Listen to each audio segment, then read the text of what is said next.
From Georgia, Mr. Scott. Thank you, Madam Chair. Mr.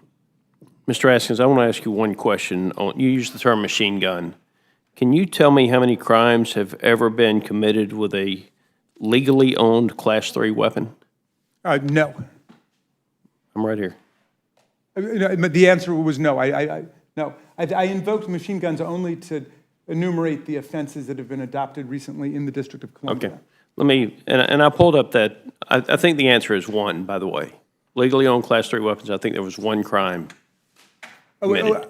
I got you. Okay. So And I'm talking about nationwide. This is with maybe- the federal criminal ban on the machine gun. No, I'm talking about, you use the term machine gun, which Yeah. is a Class 3 weapon, and I'm talking about a legally owned Class 3 weapon. I think there's been one crime committed with a legally owned Class 3 weapon. So let's not confuse law-abiding gun owners with people who illegally own a Class 3 weapon. I got you. The statute that I was invoking locally is one that punishes illegal ownership without a permit. Okay, well, no, actually, it says no person shall possess.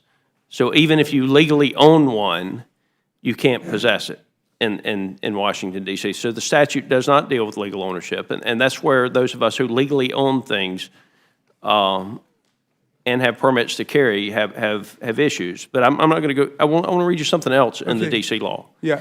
No person shall within the District of Columbia possess with intent to use unlawfully against another an imitation pistol, or a dagger, dirk, razor, stiletto, or knife with a blade longer than 3 inches, or other dangerous weapon. I mean, they prohibit you from having anything inside the Washington area. And you cited some statistics, and I want to go to, I think you quoted the monthlies though, because I want to give you the 22 to 23 statistics. According to the Washington, D.C. Metropolitan Police, homicide, 22 to 23, up 35%. In 2023. Between 2022 and 2023, it went Yep. up 35%. Now, 2024 is not over yet, to my knowledge, right? So the last full year stats, Yeah. it went up 35%. Violent crime went up 39% in Washington, D.C. from 22 to 23.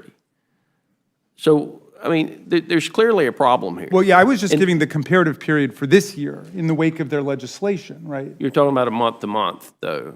Right, by definition. I mean, yes. but that's not. It's the first half of the year. It's It's January not through May. Yeah. It's not a statistically. I'm a risk management guy. Statistically, you need to go on annual.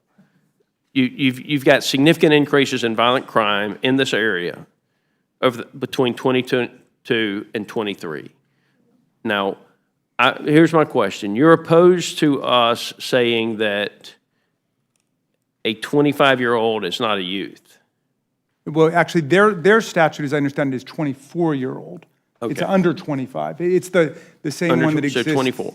It's the same one that exists. I think it's in South Carolina. Well, but constitutionally, we don't have control over what South Carolina does.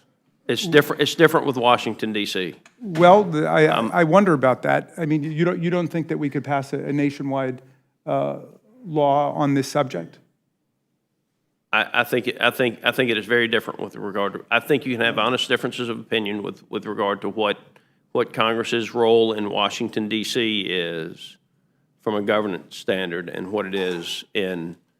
Okay. In So the then it states. becomes a But policy question. Yeah. fair enough. But my point is this: violent crime has gone up significantly in Washington, D.C. Not this year. It's gone down significantly. From This- 22 to 23, it went up 35%. Right.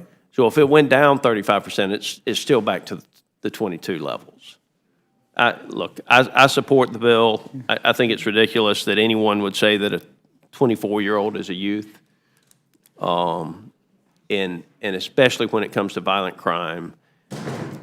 If someone is a violent person, they're not going to change. They're just not going to change. And so I hope we pass the rule. I hope we pass the bill. And I hope the Senate will do their job and pass it as well. Thank you very much, and there's no one else who wishes to ask questions, so I thank you both for appearing here today, and